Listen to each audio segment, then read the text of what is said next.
All right. Welcome to today's office hours. My name is Mark Stepp. I'll be covering the office hours today. We're going to go over some of the facets of setting up new users and permissions. We've got a lot of new users joining us, and just how do you set those up. One of the things that we're going to do is a little bit of discussion on some updates as well. So for those that don't know me, my name is Mark Stepp. I am the Chief Innovation Officer here at Realvolve, and for the past 33 years have worked in the real estate technology arena. I've helped thousands, tens of thousands of agents automate their systems, making sure that they create a sustainable business. And a lot of what I like to say is, I try to help you guys understand the why. Why do we do certain things in certain ways? So go through that. Again, today's agenda, we're going to talk about some recent updates, just very quickly, some recent updates. A discussion on the sunsetting of the personal email integration piece. We actually removed a feature causing a lot of turmoil, but at the same time, I think people will understand the reasoning for that here in a little bit.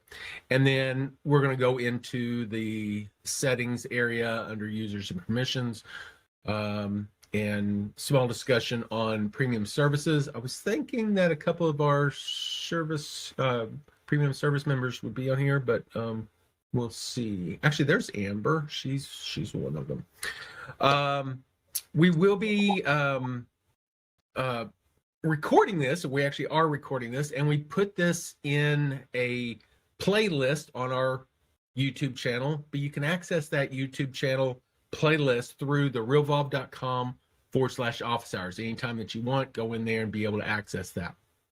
So definitely, if you can't stay for the entire presentation, certainly go back in there and watch it from there, or any of the previous ones as well. So certainly hope that you take advantage of that. One of the things that I want to make sure everybody knows, and you should, but as new users, maybe you don't. Down in the bottom right-hand corner, if you go into Realvolve, actually, let me just pull up a screen here. Down here in the bottom right-hand corner is this updates button. And whenever you click on that, it will bring up the list of pretty much all the updates that have ever been made through all the different years, and some information on each one of those. So you can kind of go through that process and see what's there. So make sure that you know what's there. The one thing that we want to talk about before we get into the main stuff, and also I do want to preface this as being an open session, so you guys can unmute yourself and just ask questions. I don't mind that at all. This is time for you guys. So whenever we get to something that you don't quite understand, certainly unmute yourself. If you are unmuted, make sure that you've got background noise at a minimum so we can all hear quite well. So going over the personal email connection. So for the past few months, we've been dealing with challenges with an integration that we had set up several years ago, which allowed contacts, whenever you're on a contact details screen, you can see the emails to or from that contact. So whenever you go into that contact, there's an email tab. You click on the email tab, and you can see a sequential list of any emails that have been to or from that particular contact, which is great. You have a way to see everything. And from that, you also have the ability to that same integration allows people to send emails from that personal email connection as well. So if you have your own email address, which everybody does, and you connect that through Realvolve at the time, you would be able to see all those emails. You'd also be able to send from that email account. The challenge with that is it didn't have any tracking. So if you sent emails through that, there was no way of tracking that. But the cost of that service continued to go up and up. And we started looking at seeing how many people were actually using it. So doing the math, we had about 7%. I don't even think it was quite 7% of the people that actually use Realvolve had a connection to that personal email connection piece. Even sadder, as far as the thing goes, only about 0.03% actually sent emails through that. So if you're one of those, you're one of the few. But the challenge is if you start looking at the numbers and you start figuring out cost on that thing, we were eating a lot of expense to be able to filter emails and be able to send through that. And in order to maintain that, we were going to have to raise prices. We just really didn't feel like eating that because of the price continuing to go up. But that presented a problem, and the problem is that email tab, a lot of people really liked it. The 7% of those users having the email tab. So that was kind of a challenge. How can we deal with that? Even though less than 0.03% were actually sending through, there were the 7%, and we want to make sure that we dealt with those as well. So one of the things that was brought up was like, well, we could instruct them that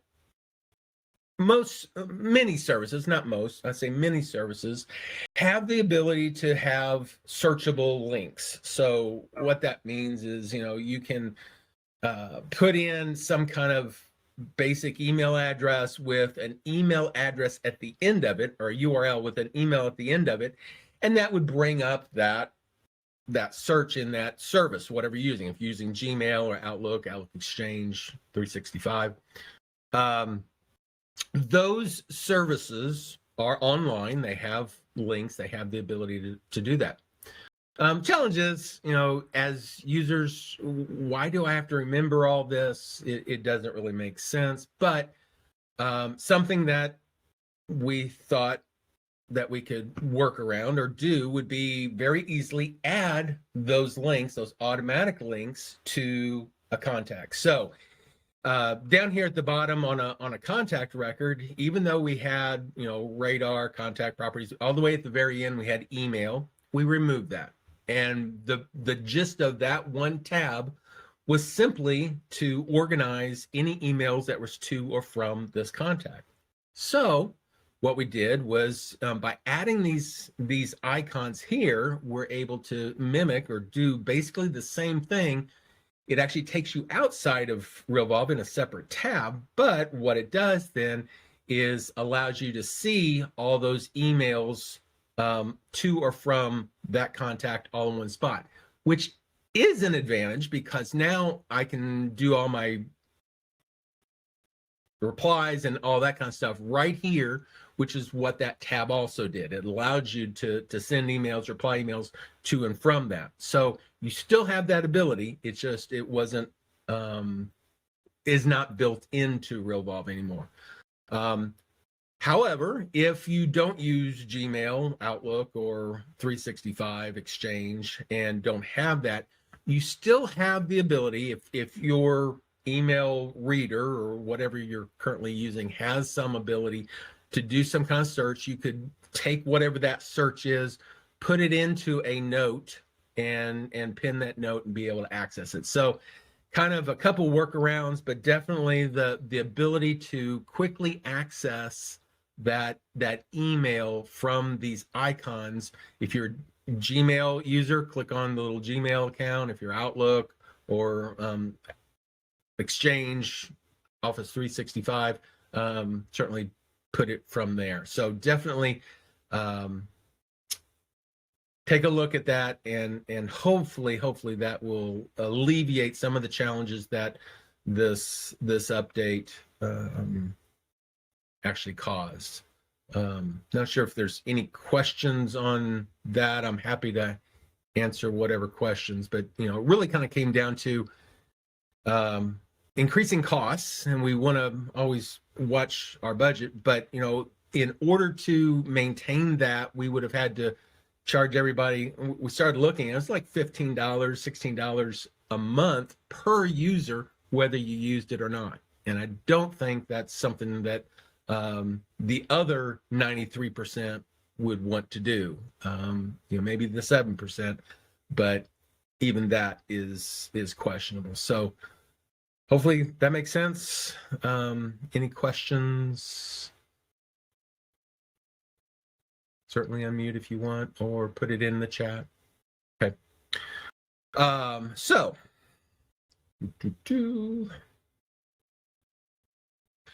one thing on that, actually, let me go back. I was going to show you on this. So here is the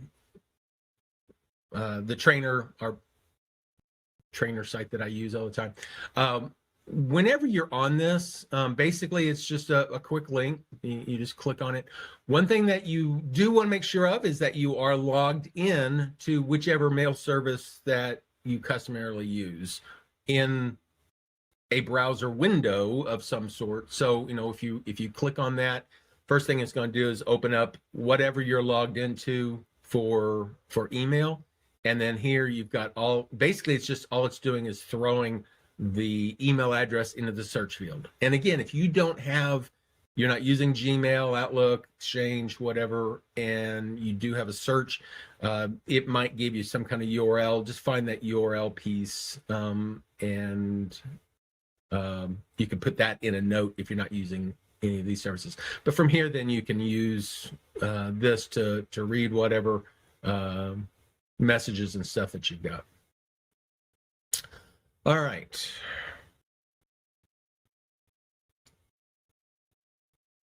Next, users and permissions. Now, this is something that many users, whenever they first get into Realvolve, they just start off as a single user. Typically, at some point, you get a team member, or maybe you are already a small team and you want to be able to grant access to certain people, give them more access than others, and that's really what this does. So whenever you go to the settings section, you click on your little drop down, click on settings, go into users and permissions. This is what will open up as far as the users and permissions section. And depending on your account, depending on what you have as far as number of users, you're going to be able to see a few things. Number one, if you're just a single user, you're just going to see your own name and email, and it'll say account owner and linked contact. It'll just have that basic information. If you have a multi-user account, you'll be able to click on the invite option and invite additional users to your account. Whenever you invite, basically you're going through and I'm gonna switch a few things here. I'm gonna go back to those. Whenever you click on the invite a new user, it does pop up, asks you for first name, last name of your user and the email address. What this is going to do is it's going to send them an email that will give them a link to your account, and they will be required to enter their own password to access your account through their login. And doing that, then what that does is that puts them into the system. Now, if for whatever reason they do not accept that invitation promptly, I think there's within a day or two, it will time out. Basically, timing out prevents anybody from getting access to it if it's not used right away. So if they do timeout, we do have, if they've not accepted the invitation, there'll be a button here for resend invitation. You can then put in whatever email address that is for that user and be able to send that. So definitely put that in. And then that opens up the ability to put in additional security information. Now, one thing that I want to go back to here is the linked contact. Whenever you first get Realvolve and you are logged in, whenever you create your login user, it also creates a contact record inside of Realvolve. So if you look at your contacts, you'll also have that. So there's a login user and there is a contact, and they get linked together. And the reason why we do that is in some places, like the people tab of the properties and transactions, a few other places, we allow dragging and dropping.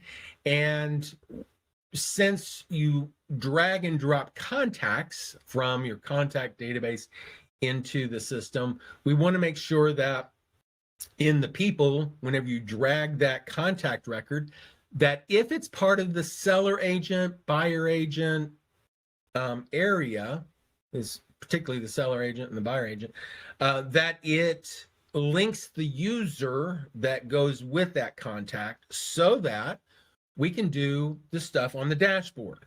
And we've got a whole kind of training specifically on the dashboard and some of the numbers and stuff there. But what this does is this creates that link and make sure that's there. So anytime that you go into your permissions and you see this linked contact, make sure it's linked to the right person. Make sure in your contact database. One thing that you can see is whenever you go into that contact record and you look at the contacts in the list, you'll see this little head and shoulders icon. This means that this contact is linked as a user. You only see this on any of the users that have access to your account. So whenever you're doing dragging and dropping, if in the event that you have multiple names of the same name, and this is Joe Agent, you're not going to probably not recognize it, but if you got two John Smiths or something like that, you can make sure that you get the right one based off of which one has the little head and shoulders whenever you're doing any kind of dragging and dropping into the seller's seller agent, buyer agent section. So certainly take a look at that in your settings and make sure that that's correctly set up. Once you've invited the person, once they've accepted it, then they will have a login. They can get in.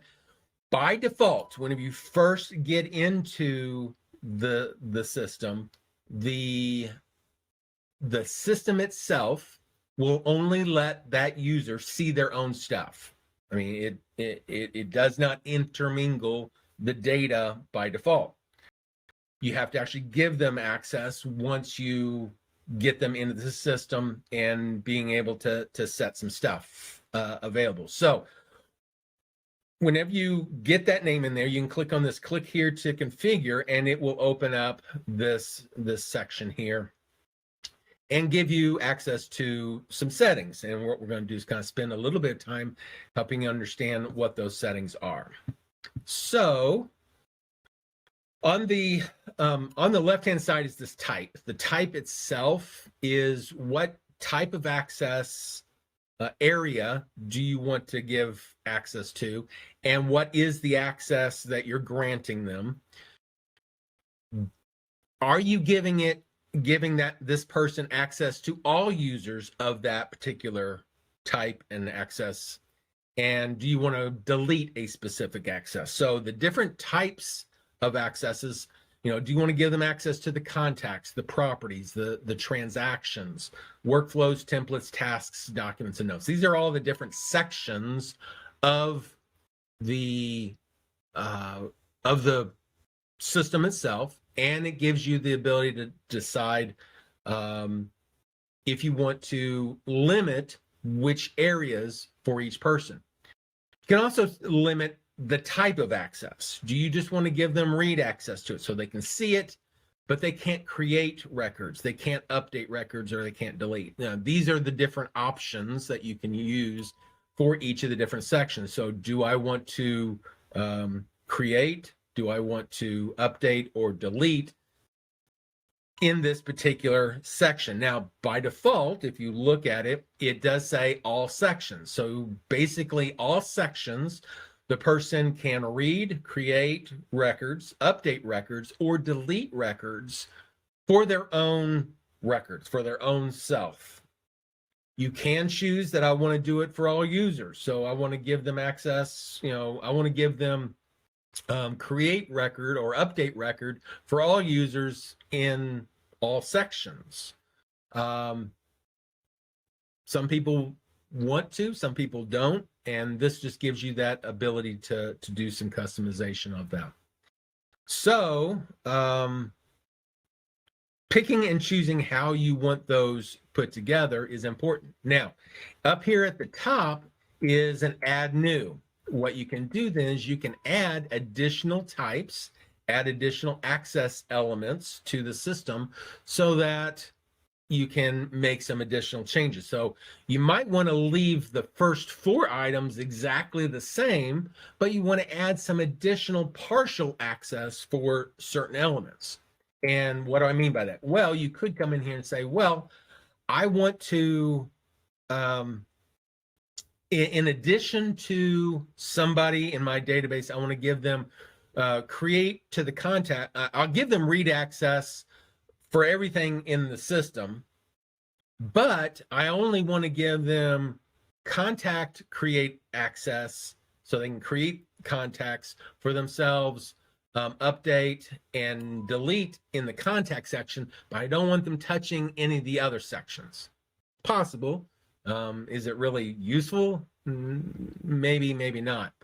One option that you might do is like in the workflow area. You might say, well, I want to give my buyer's agents or some of my other people, my other users, access to read all the workflows in the workflow area, but I don't want them to be able to update it in all areas. So you can limit certain types of access and stuff as well. So definitely look through and decide, how do I want to make access available for each of our different users. Subsequently, down below, if you look at the page, for each user, you can also give them access to additional features. The Google Sync, the importing. Some people don't want sub-users to be able to import or export. You can turn these on or off. By default, they're off. You can give them import rights, export rights, merging of duplicates. You may or may not want them to be able to merge records. Team reporting, which is a separate widget on the main dashboard. It gives you the ability to limit what access they have to that team reporting.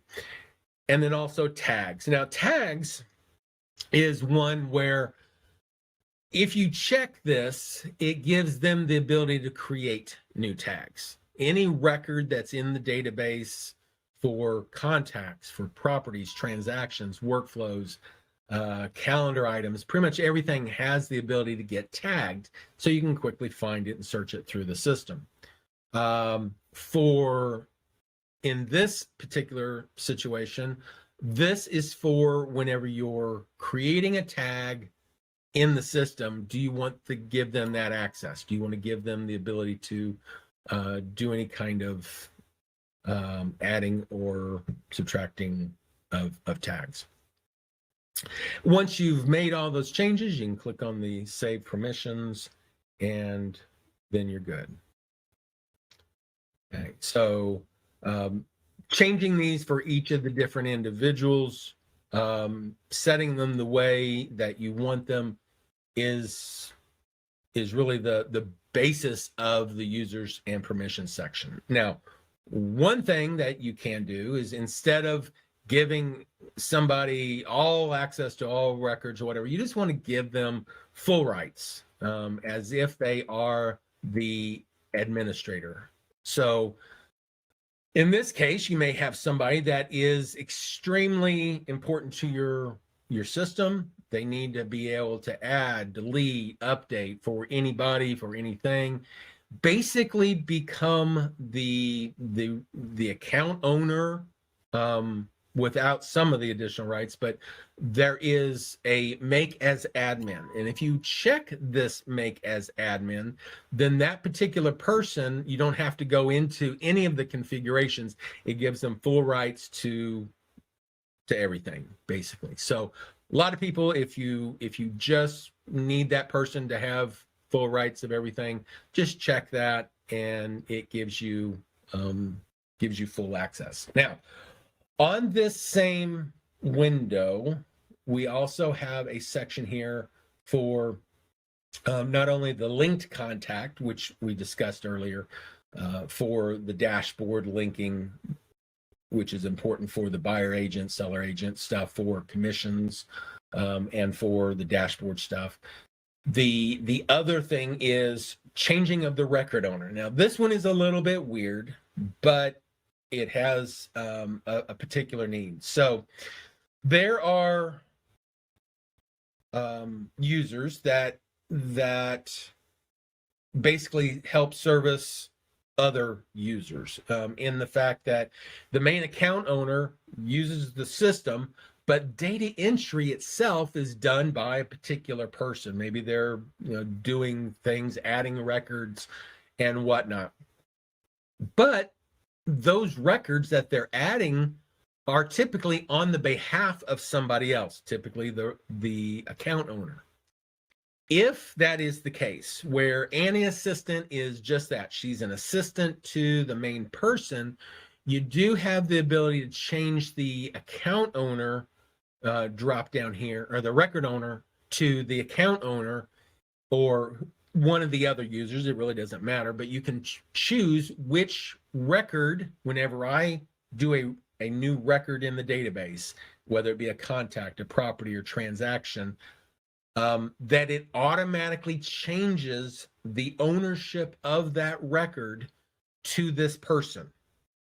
So it would, even though Annie is adding that record, which would normally create that user as the record owner, it would change it to whoever you have here. So it's basically for somebody that's doing a lot of data entry for you. You're giving them access to do data entry for other people, but you don't give them the ability to do other things, possibly, but you do want any records that were added by that person to always be added as a different user. So definitely take a look at that. One of the things that is important to know, unfortunately, we do lose users, and you can certainly go in there and if you look at, go up one here. If you look at the user screen over here on the far right-hand side, we do have a delete option, and so you can delete a user. Now, if you're physically needing to delete the user, certainly do that. Sometimes you're just replacing a user, and I think it's kind of a toss of which one you should do or could do. Honestly, for the most part, the best thing to do is you, as the admin, can log in as a user, as a different user. Maybe Annie is leaving, and you're replacing Annie with a different assistant. You could very easily go in there and say, well, instead of deleting Annie, why don't I just go in there and change Annie's information to the new person. Certainly that is acceptable. Whenever you do that, you just want to make sure that you create a new contact record, and in that contact record, select that linked record to that user, because you may want to leave Annie Assistant as a contact in the database, but you want to make sure that any new records and stuff that are created are done in the new user with the new linked user and their contact.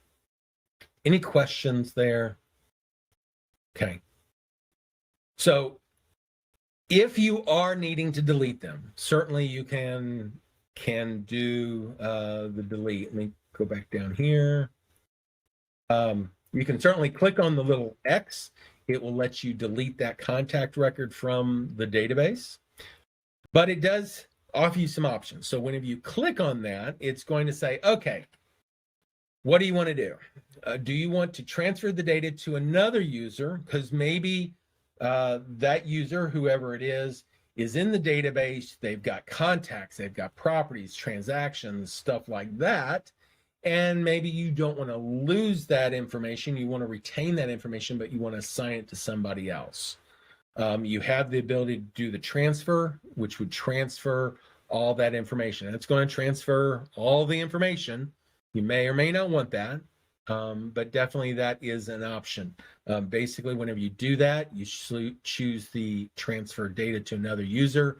It'll let you select which user that you want to transfer it to.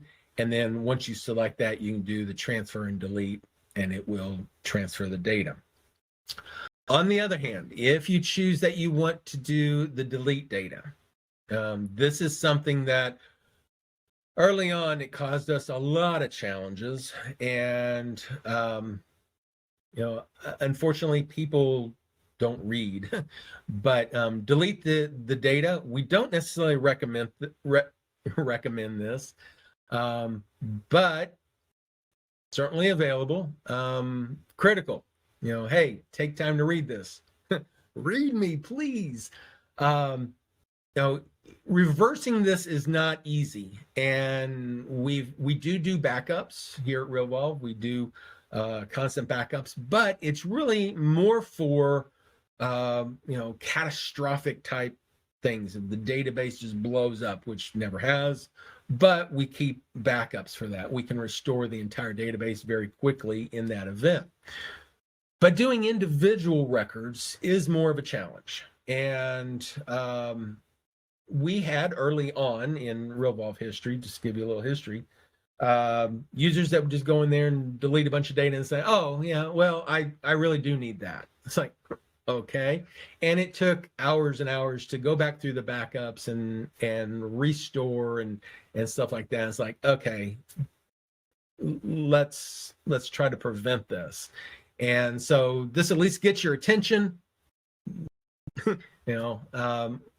Have we ever charged $3,000? No, we haven't. But if somebody really messes up, we'll see what we can do. But here's the deal: it does take a lot of time, effort by our engineers to try to get everything back in place the way it was, and it's not simple, and it's not cheap for us. So this is not recommended, but it is there. So any questions on that? No. Okay. So we're actually ahead of schedule by quite a bit. At this point, we can go live, answer questions, Q&A. If there's any particular questions that anybody has, I'm certainly able to answer those. The main thing that I wanted to really go live on and actually share was making sure everybody knew about the connection now, because we have removed the email tab. We no longer have it. You now have the ability to get access to those same types of emails if you're using any of those three services. In the settings area, was there a question? I just saw Mike flash. Yeah, Mark, this is Elias. I apologize. I was a few minutes late today, so I caught up the back end of this. I did have a question. I noticed that on the if it's not in the personal contacts, if it's in the business contacts on the email information, I didn't see it populate on the on top there like you're showing. But if I put it in the personal contacts on the email, then it reflects the email address and all that. So if you don't mind giving me just a quick synopsis of what you covered this morning, Yeah, I absolutely. caught the back So end of it. that is a good point. Now, I didn't bring that up, so I'm actually glad you asked that. So whenever you're putting in an email, the email at the top is kind of like the quick access information about the person. So in this case, because I've put that that information in the home area, it is showing there. What is not showing is, and I'll actually probably do need to check this just to make sure. Let me take this out and let me just refresh it. So if there's no email address, it won't show. So let me come down here. I do want to see here to email, put it there. Now what I want to do, you brought up a great question. Maybe it's something we need to double check.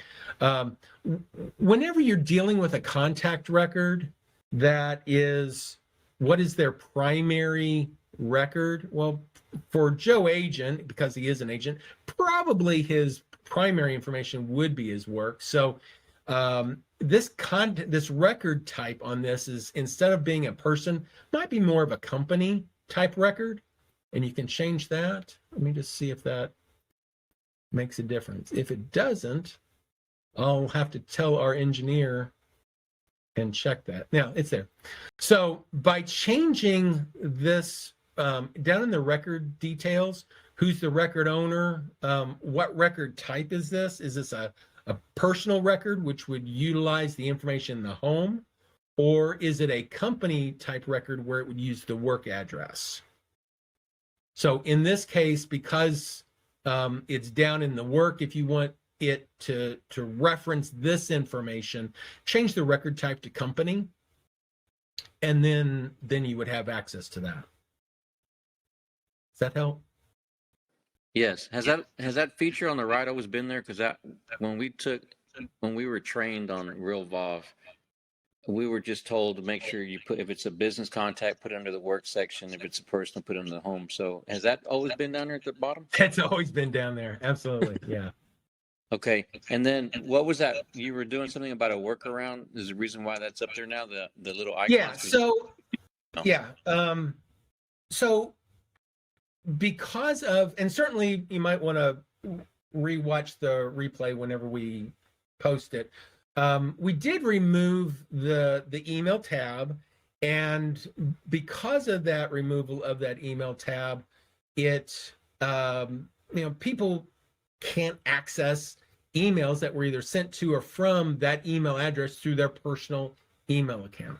So by using this button, it opens up whatever email you're logged into and automatically filters for that contact record in that, for that person. Now, these three items are pretty much, I mean, this is probably 98% of the users use these. But if you're using something, a different email reader other than Gmail, Outlook, or Exchange, Office 365, you might still have the ability. It's just these icons aren't available for everything. Basically, we just preset them up because we know the links for those. You could go in there and say, well, my particular email reader, which whatever it is, could have a way to do a search. And let me go back to that. Let me go back to this. So right here, not share. Done. slideshow. So right here, this is the link for Gmail. I mean, basically the URL to search a Gmail address. This is what it is. This is what it is for Outlook and Office 365. If you're using something other than those three, and you want to be able to still do that, you won't have access to the little icon. I mean, these three icons basically are these three links built in, okay, for you. But if you use something else, you could very easily go in there and say, well, whatever that address is, whatever that URL address is, you could put it into a note, and inside that note area, so let me just, let me grab this here just as a for instance here. Come in here and say in the note area, whatever that is. So you would put in your URL for whatever service you're using, and then probably add in the email address at the end of it. And once you do that, then that creates a note. You could then come in here and say, well, I want to pin that note. I want to make sure it's always at the top. And then whenever you click on that note, it does the exact same thing. It opens up that list of emails for that particular person. It requires you to put in the information for that person. If it's a service that is pretty common and you send that in, we might change it. One of the thoughts was, instead of having these three built in, allowing you to create just a customized button, let you put in your own links and put it in there. This one was probably the least, it took the least setup on your behalf. It was extremely easy for us to add, but not everybody uses all of these. Most of them do, but not everybody. And so if you use something other than those three, you have the ability to create a link more than likely. Not always. Not all email readers have a URL search. They should, in my opinion, but they don't. And one thing that you can do is very easily create a free Gmail account. You can connect from your Gmail account, you can connect your own IMAP server. And if you're using some other service, you could actually use Gmail as your reader for that, and then be able to use this. Would be a very easy kind of workaround for that as well. Any other questions?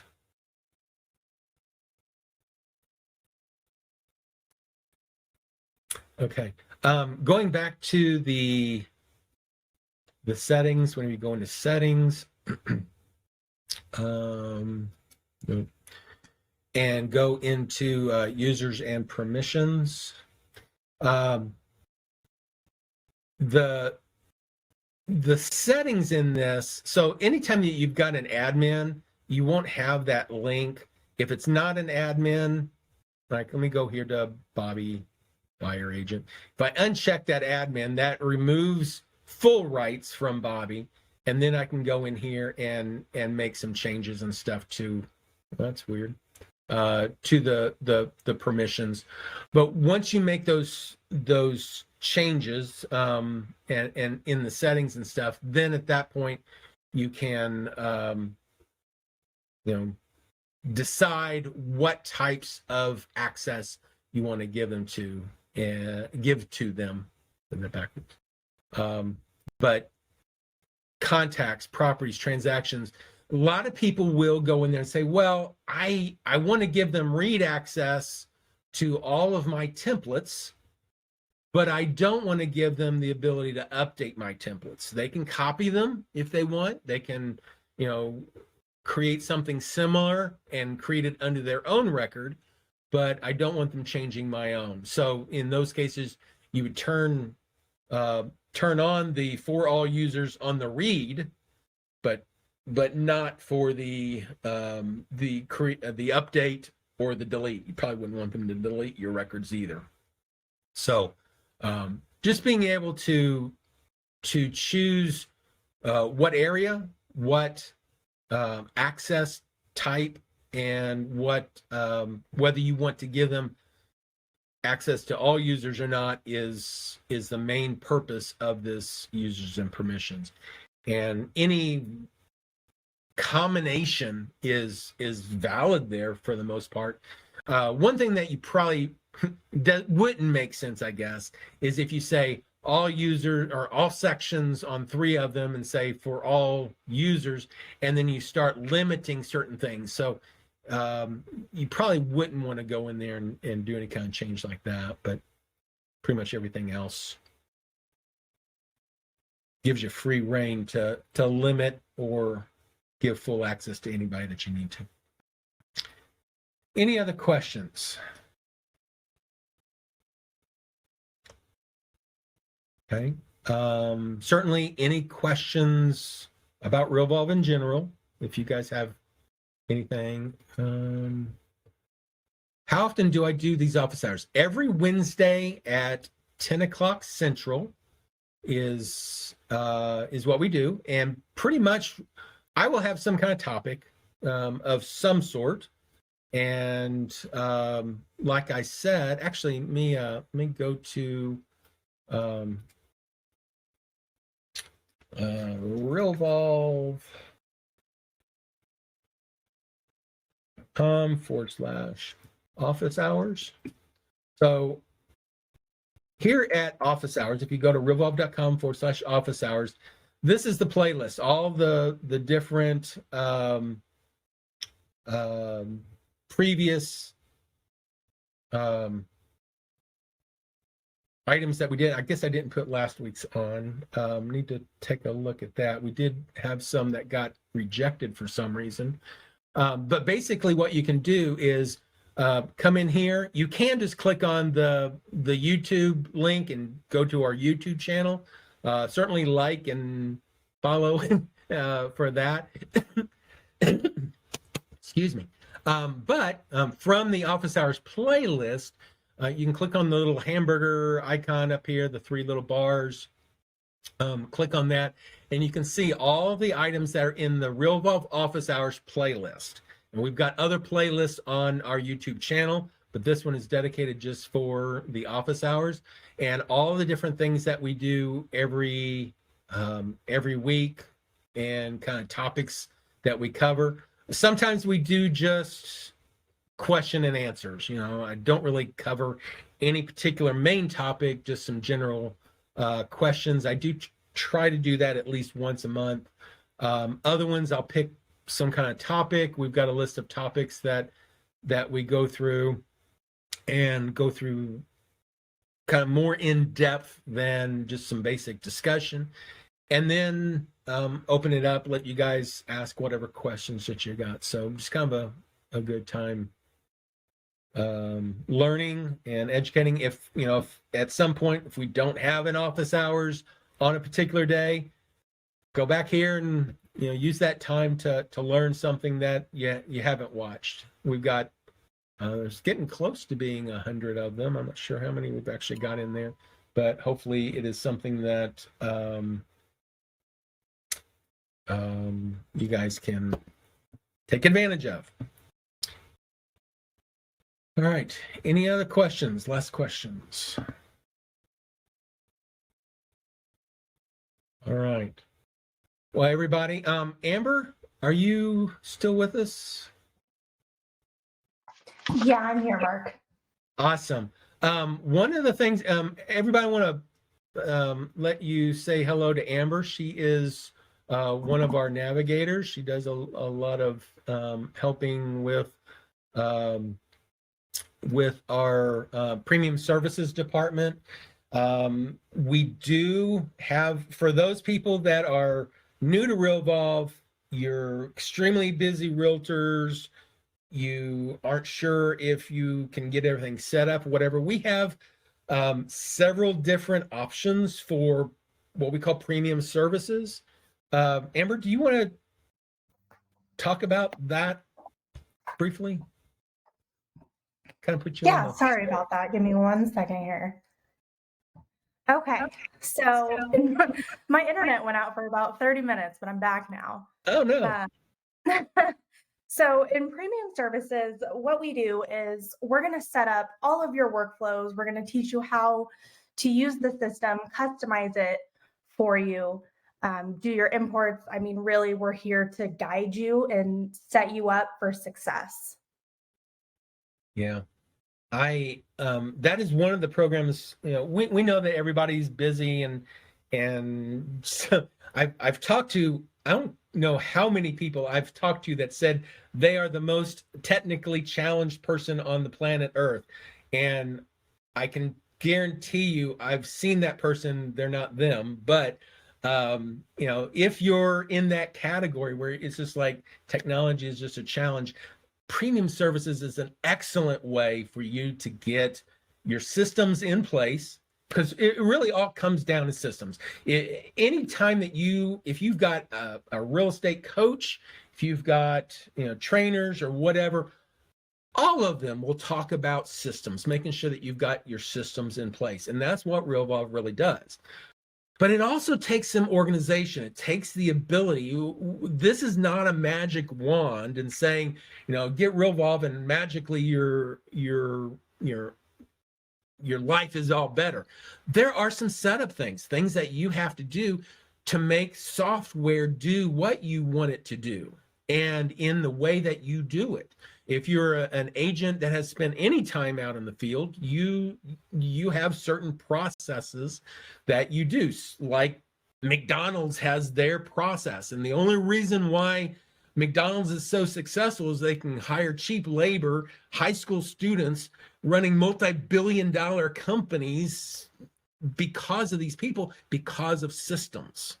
And taking time to set up your system is important. The premium services department is there to help you do that.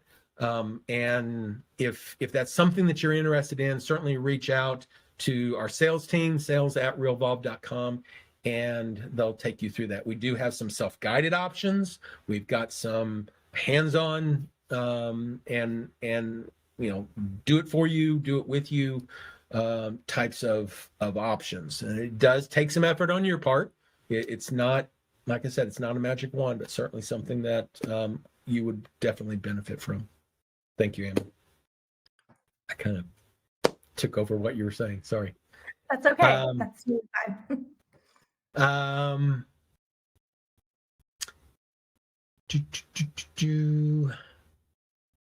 If there's anything else that you guys need, certainly reach out, let me know, and I will let you know. Mark, if you would email me, mark@realvolve.com. I want to have a discussion with you. I'm not sure what the deal is there. So, all right, guys, have a great day. If there's anything else I can do for you, certainly reach out. We'll talk to you later. Bye.